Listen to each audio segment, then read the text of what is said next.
Well, as we know, and as you're probably looking at your portfolio and your statements, you have seen a lot of damage that's been done, certainly over the past couple of months. It's always really important to take a look at the technicals within the market. So I wanted to bring you a market technician today to really see where the markets are at. Have they bottomed? Have we seen capitulation? And are there some opportunities? And what kind of damage has been done? And how severe has it been? For that, let me bring you Sid Mokhtari today. He's our guest. He is the Chief Market Technician at CIBC Capital Markets. Sid, great to be able to be with you and get your perspective for our viewers today. Thanks so much. Thanks. Sid, I want to first get your take, kind of just big picture from the CIBC view. The thoughts this week as it relates to the BOC, raising rates by 50 basis points, perhaps less than expected. We also had a U.S. GDP print this morning that was a little bit better than expected. We pre-taped this on a Thursday. What do you think of what we're seeing right now, big picture? Well, the big picture is still the balancing act between inflation and employment, right? So I think globally there is a coordinated effort to address this inflation that seems to be somewhat sticky, and everyone has a target for their inflation number. So however we look at it, we do assume that at least in the U.S.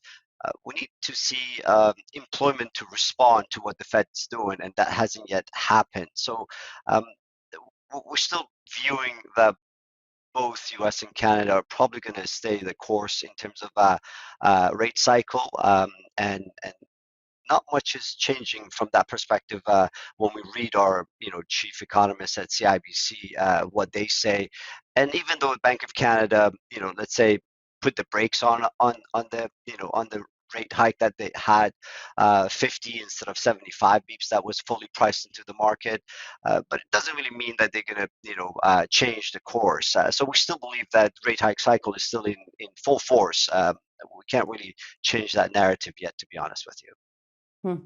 Okay. And the change in rates, going from a decade or more than that of rate declines to this change with rate increases has done so much damage to the market. Rates rise, valuations decline. What kind of damage have we actually seen? Everybody has their own specific stocks that they're watching, but when you take a look at the S&P or the TSX, what does it look like versus history? So rate hike cycles historically are not necessarily a positive for the risk assets, right? So, and that is what we're going through. Um, we do believe that bulk of the damage is already probably done. Most of the damage. It's very reasonable to say that peak to trough. Most indices constituents, particularly small and mid caps in the US, have corrected in excess of 50%. So when people say what the benchmark index is only down 20%, internally it's a lot deeper, it's a lot worse. So a lot of damage has been done, exactly to your point. Have we seen the bottom? Maybe in a lot of areas, like I said, bulk of the damage is done, but when people gauge a bottom or a peak for the market, they often refer to the S&P 500 as the as the benchmark to gauge whether a bottom has been achieved or not. And for that, we assume that the bottom is probably not in yet. We do think we have a very strong seasonal backdrop for the market as we go into year end. Hmm. And I also want to highlight one more thing, that year three in presidential cycle, which is next year, is usually the strongest year. So I do have a lot more optimistic views for next year relative to this year, particularly comparatively when we look at the returns that we've had this year so far. Interesting. Also interesting, though, to point out that the past quarter, I believe, or maybe September, was the worst September we've seen on the TSX since 1970. Is that You true? got it. I mean, that's very true. And I mean, it was. I mean, it lived up to its